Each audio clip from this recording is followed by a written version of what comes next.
Ang kakulangan naman sa bilang ng mga pampublikong abogado na nanatiling hamon sa bansa. Kaugnay niyan, may report pang Star FM Manila.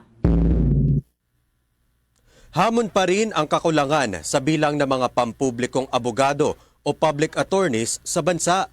Ayon kay Attorney Noliver Barido ng Public Attorney's Office o PAO, daing pa rin ng kanilang ahensya ang kakulangan ng abogado na makakasama nila sa pagbibigay ng libreng serbisyong legal sa mga mahihirap o walang kakayahang magbayad ng pribadong abogado.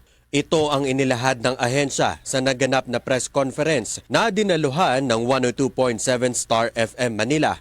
At sinabi nito na taon-taon ay ito ang kanilang kinakaharap na hamon. Isa po sa mga challenges namin, no? Actually yearly naman ito, yung mandato po ng PAO na 1:1 dapat yung ratio. 1 PAO lawyer for every organized sala.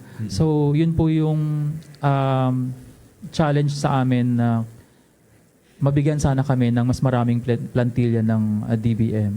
Kasi 'di ba, doon po nagkakaproblema kapag hindi po nasusunod po yung mandate po sa batas na 1:1 po dapat yung ratio. Ang mga public attorneys nga ang nagsisilbing abogado sa korte ng mga akusado sa mga kasong kriminal, sibil, labor at administratibo. Samantala, ipinagmalaki naman ng ahensya na mayroon silang 84.4% overall winning rate o mga naipanalong kaso para sa taong 2025. At yan ang balita mula rito sa 102.7 Star FM Manila. Nag-uulat, Star DJ German, and this is Bombo Radio Philippines, the #1 and most trusted source of news and information.